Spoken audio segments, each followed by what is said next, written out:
Mga minamahal kong mga kababayan, sa ngalan po ng aking pamilya, ako'y taus-puso pong nagpapasalamat sa natatanging pagtitiwala na ipinagkaloob ninyo sa akin at sa pagkakataong makapaglingkod bilang isang senador ng ating bansa. Ang tagumpay na aking nakamit ay tagumpay po nating lahat. Para sa akin po, ito ay tagumpay na rin ng pag-iral ng demokrasya sa ating bansa. Isang panibagong yugto na nangangailangan ng nagkakaisang pagkilos para sa kabutihan ng ating bansa.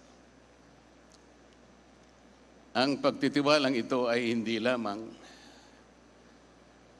katuparan ng isang karangalan na iginawad sa akin. Higit sa lahat, ito po ay sumasagisag sa isang mahalaga ngunit mabigat na pananagutan. Ang paglilingkod ng buong katapatan. Pagsisikapan ko po ito ay aking balikatin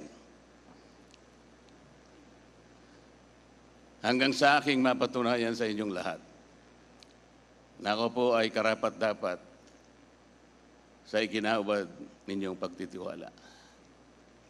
Ang kailangan po natin ngayon ay pagtutulungan, hindi hidwaan.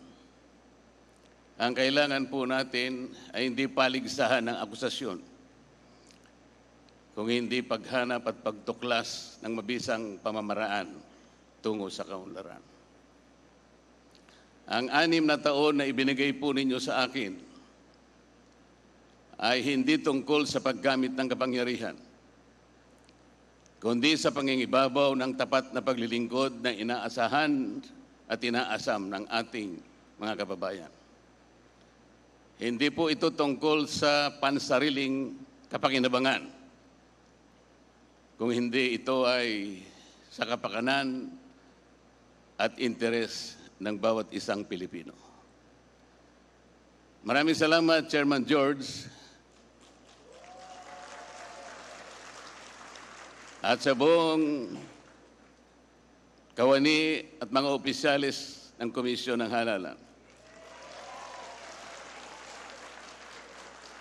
Maraming salamat po sa sakripisyo ng aking pamilya.